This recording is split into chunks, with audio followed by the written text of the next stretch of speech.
Alors bonjour tout le monde et bienvenue sur le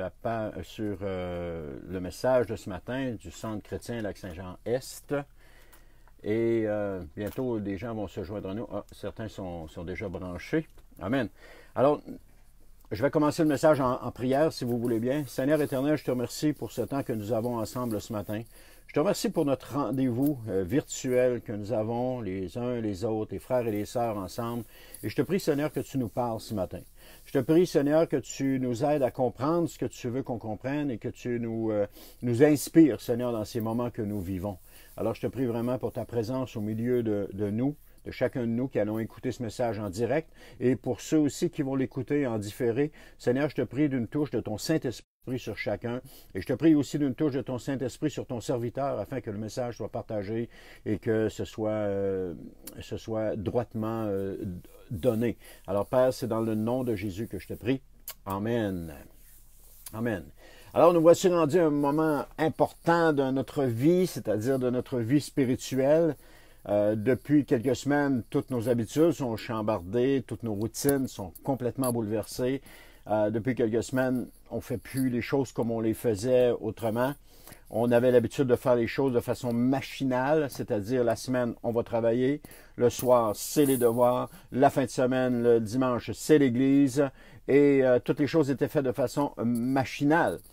Et cela depuis des années. Mais aujourd'hui, cela est complètement changé.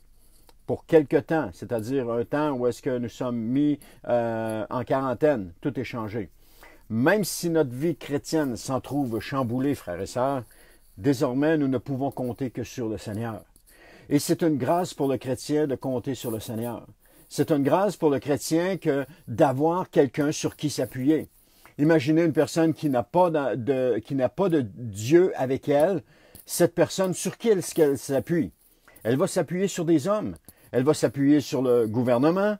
Elle va s'appuyer sur des leaders de ce monde. Elle va s'appuyer sur n'importe qui. Elle ne pourra pas s'appuyer sur le Seigneur. Elle va compter sur elle-même aussi. Mais malheureusement, elle n'aura pas la force nécessaire pour passer à travers.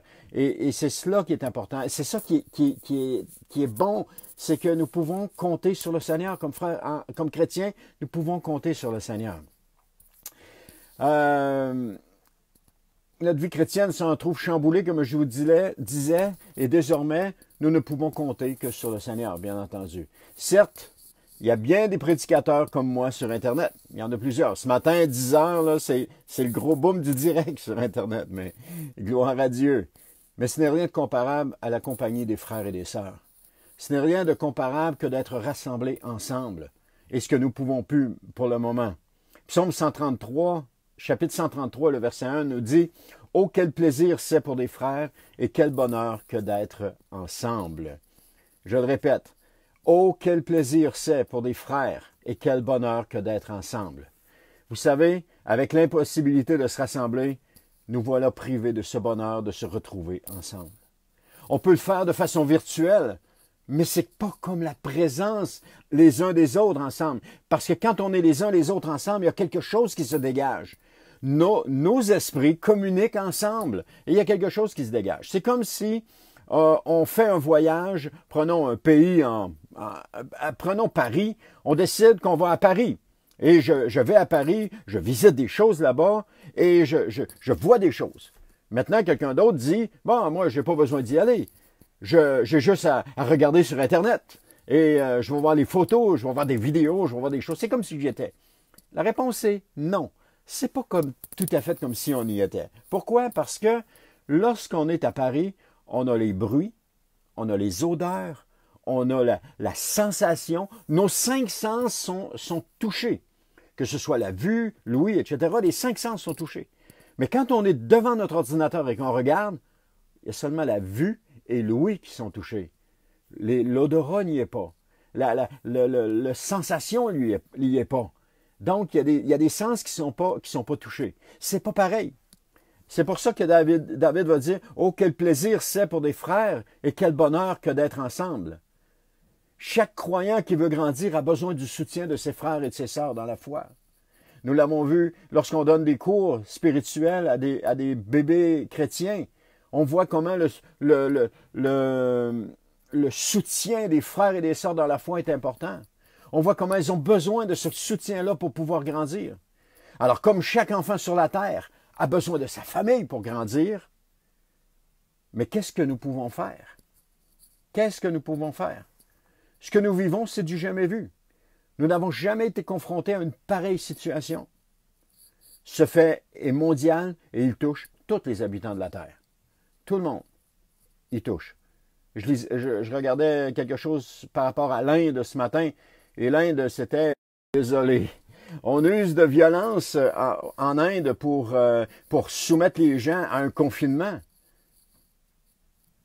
C'est pas drôle quand c'est rendu là. C'est pas drôle. Mais en même temps, les gens vivent au jour le jour.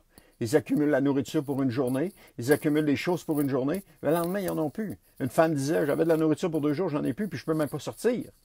Sinon, ils vont user de violence envers moi. Vous comprenez le fait. Alors, c'est un fait qui est mondial, qui touche tous les habitants de la Terre. Et personne n'est affecté d'une manière ou d'une autre. Chacun de nous le vivons. Personne n'est pas affecté d'une manière ou d'une autre. Chacun de nous, on le vit d'une façon différente. Pour certains, c'est plus facile de se soumettre. Pour certains, il n'y a pas de problème. On va se soumettre, on va aller en confinement. On nous dit, fais ça, ils le font, il n'y a pas de problème. Mais pour d'autres, c'est véritablement plus compliqué de se soumettre. Ça dépend des caractères. Ça dépend de l'enseignement, ça dépend de l'éducation, ça dépend de plein de choses. Mais en bout de ligne, on doit se soumettre parce que, quoi qu'il en soit, on doit se soumettre. Mais quoi qu'il en soit, nous avons besoin du contact les uns avec les autres. On ne peut pas rester isolé indéfiniment. On ne peut pas rester isolé perpétuellement. On a besoin du contact les uns avec les autres. Qu'est-ce qu'une personne qui vit seule a le plus de besoin? Du contact avec une autre personne. Qu'est-ce qu'un couple qui vit en communion, qui vit en confinement a besoin? Du contact des autres personnes. On a besoin de ce contact-là. On est des êtres qui ont été créés relationnels. On peut dire, « Ah, moi, je n'ai pas besoin des autres, je suis capable de m'organiser tout seul. » C'est faux. C'est faux. On a besoin du relationnel. On a besoin des autres. Le psaume 46, 11 nous dit, et c'est le début de mon message ici, le psaume 46, 11 nous dit, « Arrêtez et sachez que je suis Dieu. Je domine sur les nations, je domine sur la terre. » Et ça, il y a quelque chose d'intéressant dans ce passage-là. Psaume, chapitre 46, le verset 11, je le répète. « Arrêtez et sachez que je suis Dieu. Je domine sur les nations, je domine sur la terre. » Qu'est-ce qu'on retrouve? Il commence par dire « Arrêtez ». La première chose que Dieu nous demande en ces temps, c'est d'arrêter. Et personnellement, je me rends compte que cela est très difficile. Surtout si on est des gens qui sont habitués à s'activer. Ils sont habitués d'être dans les tâches à accomplir. Ils sont habitués de faire des choses. On va au travail la semaine. La fin de semaine, il y a des tâches à la maison à faire. Et après ça, on va à l'église. Il y a des tâches à faire à l'église. On est des gens qui sont continuellement sollicités par des tâches à faire. Et c'est très difficile pour notre société aujourd'hui et pour des individus particulièrement aussi, mais pour notre société en général, c'est difficile de prendre le temps de s'arrêter. On a l'impression que lorsqu'on s'arrête, on perd notre temps. On a l'impression que lorsqu'on s'arrête, il y a plein de choses à faire, et cela même quand on est en confinement, c'est-à-dire qu'on ne peut plus travailler, qu'on ne peut plus sortir, il y a plein de choses à faire. Et on prend pas le temps de s'arrêter. Et c'est ça qui est dur. Mais Dieu dit, arrêtez. Arrêtez. Du jour au lendemain, nous voilà sortis de notre roue infernale, de cette spirale infernale, et nous sommes dépourvus. On ne sait plus quoi faire. On ne sait plus quoi faire. On est là, démunis, devant une situation incontrôlable. On ne sait plus quoi faire. On a perdu tous nos repères. Et nous sommes complètement déboussolés. Mais il ne faudrait pas oublier une chose, par exemple. C'est que nous avons un Dieu. Nous avons un Dieu. Et ce Dieu veut nous parler. Les gens qui ne connaissent pas Dieu, ceux qui pensent qu'il n'existe pas, ceux qui pensent que Jésus était seulement un prophète, que c'est de la foutaise qu'il soit mort, ressuscité, monté au ciel, alléluia, c'est de la foutaise. Mais laissez-moi vous dire une chose. Je m'adresse ici à tous ceux qui écoutent cette vidéo. Dieu veut vous parler. Il s'est adressé à moi il y a presque 40 ans. Et même auparavant. Mais je ne comprenais pas que Dieu voulait me parler. Alors que j'étais à l'école secondaire. J'étais à l'école secondaire ou primaire? Je ne me souviens pas en tout cas. Secondaire. Le vicaire de la paroisse, je restais à Montjoly à cette époque, et le vicaire de la paroisse était venu dans la classe. C'était un cours de catéchisme. Et il nous avait remis chacun un Nouveau Testament. Et ça, j'ai retrouvé ce Nouveau Testament-là plusieurs années par après. Et il nous avait demandé de remplir la page, c'était des testaments du Nouveau Testament des Gédéons. Et il y avait la page où on faisait la prière de repentance. J'avais écrit, moi, Denis Thibault, j'accepte le Seigneur Jésus dans mon cœur. J'avais rempli ça à ce moment-là. Je n'étais pas conscient de tout ce que je faisais. Je n'étais pas conscient de ce qui était en train de m'arriver. Mais pour la première fois, j'avais une relation, j'avais une communion avec Dieu. J'ai toujours cru que Dieu existait. J'ai toujours cru qu'on n'était pas le fruit du hasard. Et j'ai commencé, à partir de ce moment-là, j'ai rempli les choses. Et à l'âge de 21 ans, 22 ans, Dieu nous a invités, on a rencontré des chrétiens, ils nous ont parlé, j'ai vraiment senti Dieu nous interpeller à ce moment-là, et j'ai commencé une relation avec Dieu à ce moment-là. Et plus tard, j'ai redécouvert ce Nouveau Testament. Et je me suis aperçu que dès là, Dieu voulait me parler, mais je n'étais pas capable de l'entendre. Dès là, Dieu voulait me parler, mais je n'étais pas capable de le comprendre. Dès là, j'étais dans cette roue à faire des choses et à ne pas arrêter. J'étais déjà là-dedans. Et Dieu voulait me parler. Et je ne comprenais pas. Aujourd'hui, Dieu veut vous parler. Dieu cherche à entrer en contact avec vous. Dieu cherche à tous les moyens. Dieu parle, tantôt d'une manière, tantôt d'une autre, nous dit Job, mais nous n'y prenons point garde. On ne sait pas entendre la voix de Dieu. Mais Dieu veut nous parler. Comme la mère qui s'adresse à son petit poupon lorsqu'elle l'a dans les bras et qu'elle lui dit qu'elle l'aime, qu'elle lui dit puis qu'elle lui dit toutes sortes de choses. J'ai des images de mes filles qui ont leur bébé dans leurs mains et qu'elle leur dit toutes sortes de choses. Le bébé ne comprend absolument rien. Mais il ressent quelque chose. Et aujourd'hui, ressentez que Dieu veut vous parler. Arrêtez, dit le Seigneur. Arrêtez, prenez le temps avec Dieu. Et je parle aussi aux croyants, prenez le temps avec Dieu. C'est le moment de le faire. Ce Dieu veut vous rencontrer. La multitude de nos activités nous empêchait d'avoir ce moment d'intimité avec Dieu. Aujourd'hui, avec tout ce temps, c'est maintenant possible. Avec ce temps d'arrêt commandé, c'est possible. Je ne dis pas que c'est facile, mais je dis que c'est possible. Je ne dis pas que c'est facile, effectivement, ce n'est pas facile. Mais c'est possible. Une autre chose que je voulais apporter aussi, c'est on entend dire à propos de la pandémie, c'est un jugement de Dieu, c'est la colère de Dieu qui se manifeste. J'ai entendu ça. C'est la colère de Dieu qui se manifeste. Personnellement, je ne crois pas ces dire. Ce sont des gens qui tentent de faire peur. Parce que vous savez, dans le passé, la religion a contrôlé les gens par la peur. Elle a imagé Dieu, elle a dessiné Dieu avec un gros bâton, un gourdin, prêt à frapper si tu désobéissais. C'était le modèle des pères de l'époque. Des pères qui frappaient leurs enfants lorsqu'ils désobéissaient. Pourquoi? Parce qu'on leur avait dessiné le modèle d'un Dieu prêt à frapper lorsqu'on désobéissait.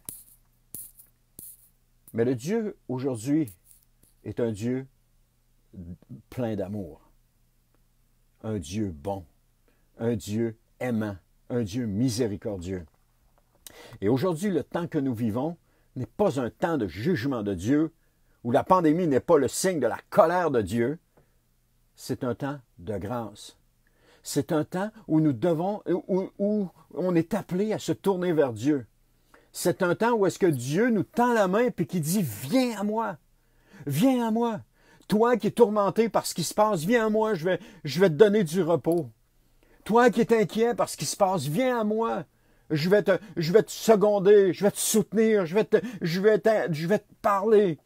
Je vais te consoler, je vais t'encourager, je vais te fortifier. Viens à moi. C'est ça que Dieu est en train de dire aujourd'hui.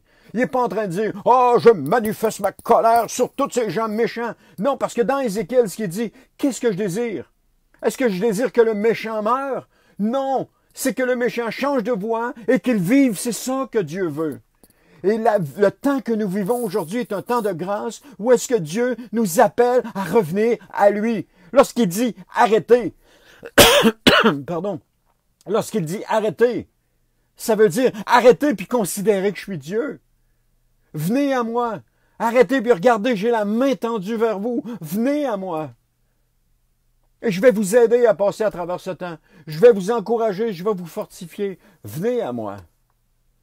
C'est un temps d'appel à une réconciliation avec notre Dieu. C'est un temps d'appel de réconciliation avec notre Dieu. Pourquoi ne pas faire ce que nous aurions toujours voulu faire? C'est-à-dire prendre plus de temps avec le Seigneur. Pourquoi est-ce qu'on ne le ferait pas? Pourquoi est-ce qu'on ne le ferait pas? Et ce matin, je réalisais quelque chose. Souvent, lorsqu'on dit « Ah, j'ai pas eu le temps de le faire. » Aujourd'hui, dans ces temps de pandémie là, et de confinement, cette excuse-là est plus valable. On ne peut plus dire « j'ai pas eu le temps » parce que du temps, on en a. On en a plus qu'on n'en a jamais eu. La vraie raison, c'est que je n'ai pas pris le temps de le faire. Ou je n'ai pas voulu le faire. J'ai préféré faire autre chose. Et c'est aussi ce qui m'arrive. Parfois, je préfère faire autre chose. Parfois, je ne prends pas le temps. Je préfère faire autre chose.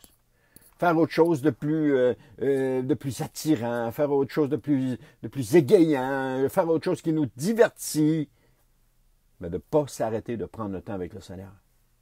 Et ça, c'est tout le monde est pris avec cela. Parce qu'il y a tellement de moyens dans notre vie, il y a tellement de choses dans notre vie qui sont là, qui nous attirent, qui attirent nos regards, qui nous attirent, qui nous excitent, que nous ne prenons pas le temps avec Dieu.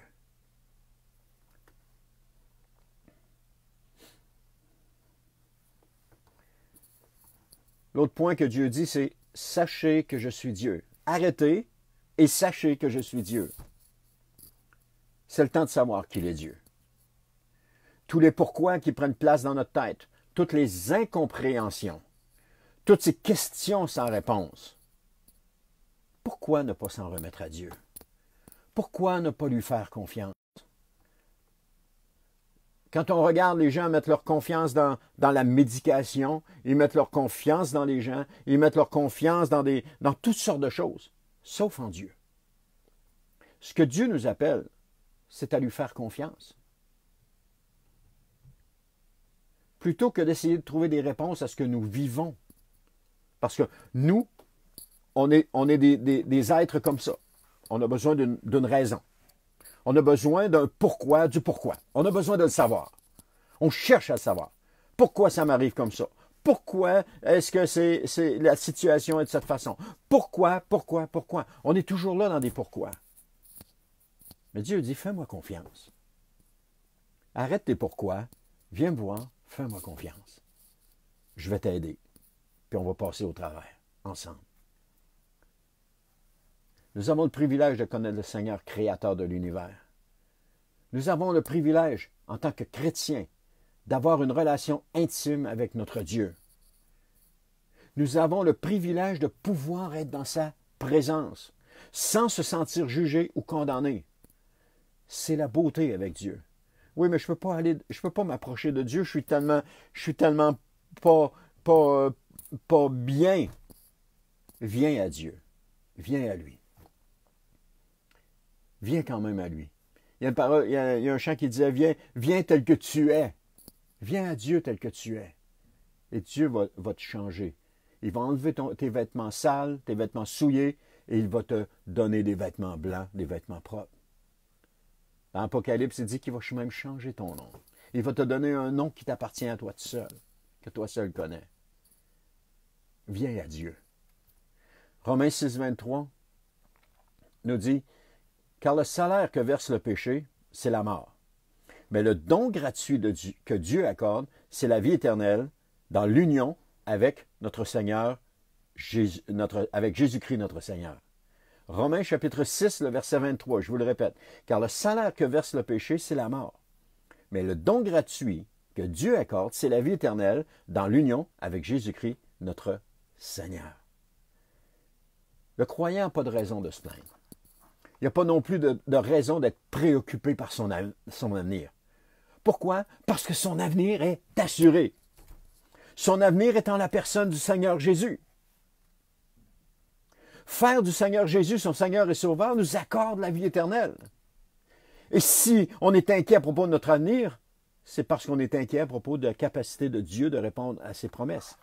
Quand Dieu nous dit, dans Romains 6, 23, « Mais le don gratuit que Dieu accorde, c'est la vie éternelle. » Amen.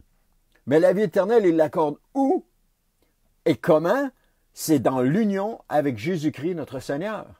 C'est dans cette union que nous avons la vie éternelle.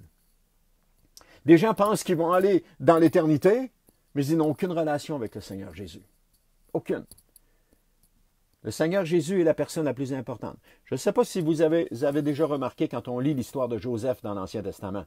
On s'aperçoit que Joseph est une préfigure de Christ. Il préfigure Christ.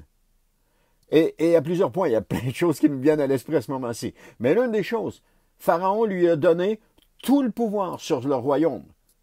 La seule chose qui différenciait Joseph de Pharaon, c'est que Pharaon était au-dessus de lui. Jésus a tout pouvoir lui a été donné. Et la seule chose qui différencie Jésus de Dieu, c'est la position de Dieu. Il est juste là au-dessus. Mais Jésus, comme Joseph pouvait décider de tout, Jésus peut décider de tout. C'est le même parallèle qu'on peut voir. Et tout à l'heure, je parlais de venir à Dieu avec nos vêtements pas changés. Joseph est dans sa prison. Ça fait un bout de temps qu'il est dans la prison. Il a les cheveux longs, il a la barbe longue, il n'est pas lavé. Et tout à coup, Pharaon le demande à le rencontrer. Un miracle de Dieu.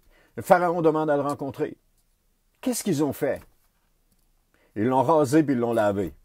Puis ils lui ont donné des nouveaux vêtements pour qu'il se présente devant Pharaon. Lorsque nous naissons de nouveau, frères et sœurs, qu'est-ce qui se passe? On est lavé, rasé, on nous donne un nouveau vêtement et on se présente devant Dieu. La nouvelle naissance, voilà ce qui vous apporte devant Dieu, qui va vous amener dans la présence de Dieu. Mais cette vie nous est offerte gratuitement par notre Dieu. J'ai rien à faire pour gagner cette vie-là. J'ai rien à faire pour m'approprier cette vie-là. J'ai seulement à être et à recevoir le don de Dieu et accepter le don de Dieu. C'est comme si quelqu'un voulait m'offrir quelque chose et que je dis non, je ne le veux pas, j'en ai pas de besoin. C'est le même principe. Dieu t'offre la vie éternelle, mais il faut que tu dises oui. Il faut que tu dises oui. Il faut que tu l'acceptes, cette vie-là. Il dit aussi, arrêtez et sachez que je suis Dieu. Sachons en qui nous avons cru. Sachons qu'il a pleinement le contrôle sur toute la terre. Parce qu'il dit, ça c'est mon troisième point, je domine sur les nations, je domine sur la terre.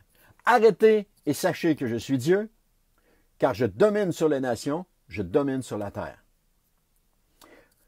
Et ça, c'est une phrase intéressante. Quand on s'arrête, c'est intéressant. Vous allez voir. Dieu n'est pas pris au dépourvu par ce qui se passe. Absolument pas. Le fait de cette pandémie n'a pas pris Dieu au dépourvu en disant « Oh my! Hey, je ne l'ai pas vu venir ça là. Qu'est-ce qu'on va faire avec ça? Il faut protéger nos chrétiens. » Non! Dieu n'est pas pris au dépourvu. Premièrement, il peut pleuvoir sur les bons et sur les justes, les justes et les injustes. Dieu fait pleuvoir sur tout le monde. Alors la pandémie, ça touche tout le monde. Croyants, non-croyants. La seule différence, c'est l'attitude du croyant par rapport à cette situation-là, par rapport à Dieu qui va l'aider à passer au travers sans dommage. Et de s'accrocher aux promesses de Dieu, de s'accrocher à ses promesses, de s'accrocher à lui. C'est quoi les promesses que Dieu t'a données? Je parle aux croyants ici. C'est quoi les promesses que Dieu t'a données? Quelles sont les promesses qu'il t'a données? Est-ce que tu peux te souvenir de seulement une seule promesse? Ou quel est ton leitmotiv? En ce qui me concerne, la première promesse que Dieu m'a donnée, je me souviens encore c'était où, encore à quel moment il me l'a donnée, c'est le psaume 32,8 qui dit « Fais de l'Éternel tes délices, et il te donnera ce que ton cœur désire. » Ça a été la première chose que Dieu m'a donnée. Fais de l'Éternel tes délices, et il te donnera ce que ton cœur désire. Et j'ai resté accroché à cela. Ah, il y a des moments donnés, je l'ai oublié. Il y a des moments donnés, j'ai mis ça de côté. J'ai préféré faire mes affaires plutôt que de m'occuper, de faire de l'Éternel mes délices. J'ai préféré faire des affaires que j'avais à faire, mes délices. Mais Dieu disait, fais de l'Éternel tes délices, et il te donnera ce que ton cœur désire. On a un frère qu'on connaît bien. C'est quoi son leitmotiv? C'est mieux vaut la fin d'une chose que son commencement. Dans Ecclésiaste. Fais. Quelle est la promesse que Dieu t'a donnée? Souviens-toi de cette promesse. Et accroche-toi sur cette promesse. Souviens-toi de cette promesse, remémore-la, prends-la pour toi, médite-la, savoure-la, digère-la et oublie-la pas. Prends cette promesse et cela va t'aider à passer au travers. Parce que Dieu nous parle à chacun de nous d'une façon différente. Chacun de nous, on est rencontrés d'une façon différente. J'ai dit à un moment donné au Seigneur, j'ai dit, Seigneur, il y a juste toi qui pouvais me faire faire ça. Pas un homme aurait été capable de me faire faire ça. Mais toi, tu pouvais le faire. Pourquoi? Parce que Dieu sait comment me prendre. Dieu sait où... il me connaît partout, il me connaît par cœur, il sait comment me prendre. Il m'a pris d'une façon telle que je ne pouvais pas dire non. Il m'a pris d'une façon telle que je ne pouvais pas dire il n'est pas question. C'était tellement bien arrangé que je pouvais juste dire oui, Seigneur. Tellement c'était bien arrangé. Je pouvais juste dire oui, Seigneur. Je disais que Dieu n'est pas dépourvu par ce qui se passe, il domine sur les nations et sur la terre. Vous savez, il y a une différence entre dominer les nations et dominer sur les nations. Voyez-vous la différence quand il dit « je domine sur les nations » et « je domine sur la terre ». Il y a une différence entre dominer les nations et dominer sur les nations. Dominer les nations, ça veut dire que c'est lui qui tire toutes les ficelles. C'est lui qui prend toutes les décisions. Et il est, à quelque part, un dictateur. Parce qu'il domine, s'il domine les nations, il est comme un dictateur. L'homme n'a plus aucun libre arbitre. C'est Dieu qui est le chef suprême. Il décide de tout, il choisit tout, il fait tout. On pourrait dire ainsi que Satan domine les nations. Satan domine sur les nations.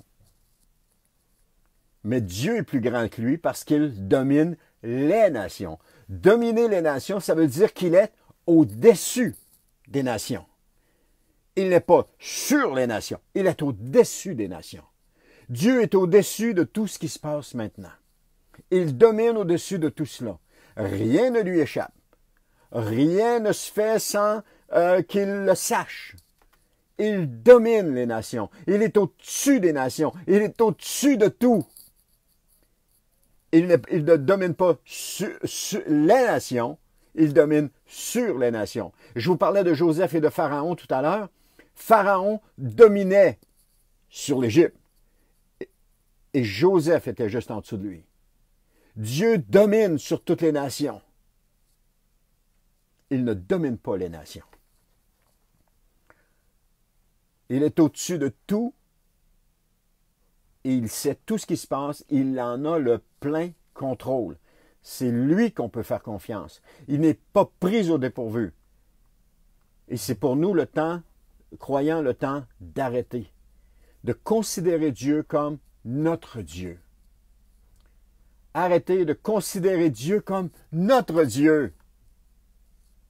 De choisir de le suivre et de l'aimer. De choisir de s'y soumettre. Dieu n'est pas le Dieu. Dieu n'est pas le Dieu qui retient à toujours contre une personne ses mauvaises décisions, ses mauvais agissements. Dieu est un Dieu miséricordieux qui est prêt à pardonner, à chaque moment, à chaque instant. Lorsqu'une personne se tourne vers lui, Dieu tend la main, Dieu a toujours une main tendue. Et gloire à lui que ce soit comme ça. Parce que souvent, je me suis détourné de lui. Souvent, je n'ai pas fait de lui mes délices. Et souvent, je me suis détourné, je suis revenu piteux, la tête penchée en disant, Seigneur, je te demande pardon pour ce que j'ai fait. Je te demande pardon pour ce qui est arrivé. Je te demande pardon pour mes paroles. Je te demande pardon pour mon comportement. Je te demande pardon pour mon attitude. Et qu'est-ce que Dieu a fait? Ah, c'est ça? Ouais, t'es encore de même. Ça fait 10 fois que tu tombes. Non, moi, je veux plus rien savoir. Non, Dieu n'a pas fait ça. Dieu m'a tendu la main. Puis il m'a dit, viens dans ma présence. Je te pardonne. C'est ça Dieu. C'est ça son amour. C'est le moment d'arrêter de faire le point sur notre vie spirituelle. C'est le moment de changer de mauvaises habitudes. Oh, ça ne sera pas facile. J'en conviens. Mais c'est le moment de revenir à l'Éternel. Dans Malachie chapitre 3, le verset 7, il dit, « Revenez donc à moi, et moi je reviendrai à vous, déclare l'Éternel, le Seigneur des armées célestes. » Qui fait le premier pas ici? Dieu a déjà fait le premier pas en envoyant Jésus mourir sur la croix, en donnant son Fils en rançon du péché, en nous délivrant de l'injustice qui était commise à notre égard, de l'esclavage du péché, en nous rendant libres, en nous donnant la vie éternelle. Il en a fait des premiers pas. Mais quand ça vient le temps de revenir, c'est à nous de faire le premier pas. Dans Malachie chapitre 3, le verset 7, il dit « Revenez donc à moi, et moi je reviendrai à vous, déclare l'Éternel, le Seigneur des armées célestes. » Revenez donc à moi, et moi je reviendrai à vous. Ce matin, je vais terminer avec ceci. Entendons la voix de notre Dieu. Entendons la voix, l'appel aujourd'hui qu'il nous fait. Parce qu'il nous appelle. Revenons à lui, c'est la meilleure chose à faire.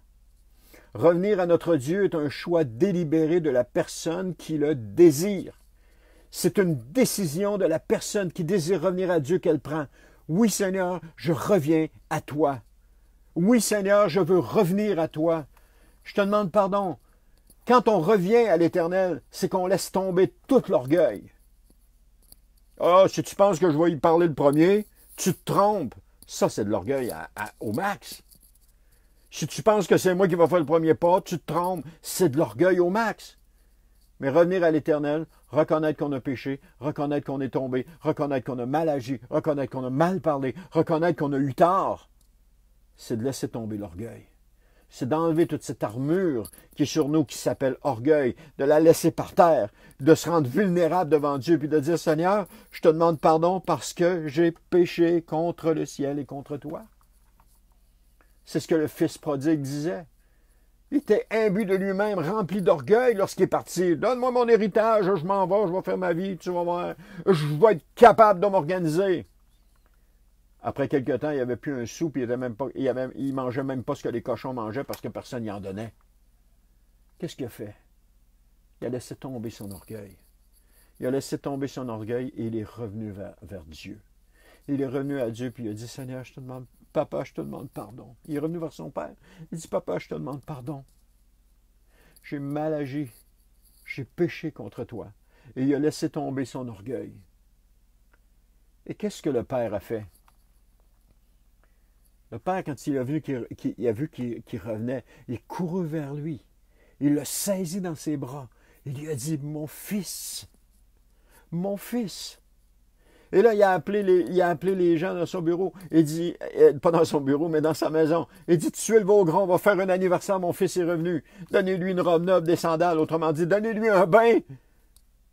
Puis habillez-le proprement. On va faire une fête. Mon fils qui était perdu est revenu. Lorsqu'on s'éloigne de Dieu, on est perdu. Mais Dieu a toujours les bras tendus vers nous. Et il attend toujours qu'on revienne à lui. Ce matin, l'appel est lancé. Arrêtez et sachez que je suis Dieu, car je domine sur les nations. Je domine sur les nations et je domine sur la terre. Dieu est au-dessus de tout cela.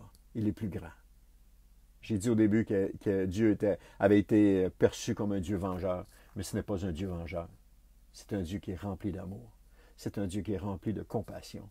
C'est un Dieu qui est rempli de miséricorde et qui est prêt à pardonner à celui qui revenez à moi et moi je reviendrai à vous.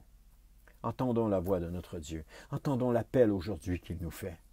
Revenons à lui, c'est la meilleure chose à faire. Revenir à Dieu est un choix délibéré de la personne qu'il désire. Revenir à Dieu, c'est pour le bien de chacun. Prions si vous le voulez bien. Seigneur éternel, je te remercie pour ce message que tu m'as donné ce matin. Je te remercie pour ce message de revenir à toi. Parce que je crois que c'est la chose la plus importante qu'on doit comprendre. Revenir à Dieu. Et Seigneur, je te prie vraiment, Seigneur éternel, que tu puisses nous donner l'opportunité de revenir à toi pendant ce temps d'arrêt. Que tu puisses, Seigneur, nous fortifier pour qu'on revienne à toi. Que tu puisses nous prendre dans tes bras pour qu'on revienne à toi. Que tu puisses, Seigneur, nous tendre la main encore une fois, comme tu le fais toujours, mais de nous le montrer que tu nous tends la main.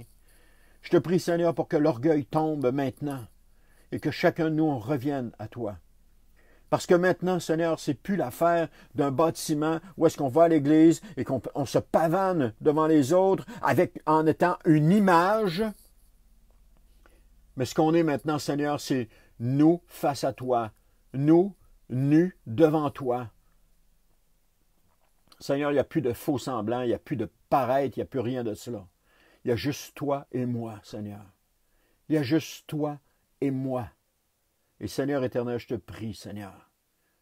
Je te prie, Seigneur, que tu te révèles à chaque personne qui va revenir à toi et que ta promesse de Malachie 3 puisse s'accomplir. Parce que tu dis, revenez donc à moi et moi je reviendrai à vous. Revenez donc à moi et moi je reviendrai à vous. Alors Seigneur, je te prie, Seigneur, qu'une multitude revienne à toi dans ces temps de pandémie. Que des gens qui t'ont connu dans le passé puissent revenir à toi. Que des gens qui ont connu ta présence, qui ont goûté combien tu es bon, puissent revenir à toi. Je te prie, Seigneur, que tu les prennes dans tes bras, que tu les ramènes à toi. Seigneur, je te le demande au nom de Jésus, Père. Et je te prie vraiment, pour tous ceux, encore une fois, qui vont écouter en différé ce message, qu'ils puissent recevoir de toi et revenir à toi. Père, c'est dans le nom de Jésus que je t'ai prié. Amen. Amen. Alors, gloire à Dieu, frères et sœurs, merci pour votre présence, merci pour ce temps d'écoute. Et juste pour vous dire en terminant que mercredi, on va faire aussi une rencontre en direct sur Internet pour le Centre chrétien, les membres du Centre chrétien et toute la communauté Facebook qui veut bien écouter. Alors, on va faire une autre rencontre et on va le faire comme ça 2 fois par semaine, le mercredi et le dimanche, mercredi et dimanche. Le mercredi dès 7 heures le soir, 19 heures, je pense bien, ou en tout cas, on verra l'heure, c'est pas important l'heure parce que ça peut être fait en différé, mais on verra pour l'heure. Alors, merci de votre écoute, que Dieu vous bénisse, qu'il vous accompagne et qu'il vous fortifie, mais aussi qu'il se révèle à vous d'une façon surnaturelle pendant cette semaine. Alors, merci et à la prochaine.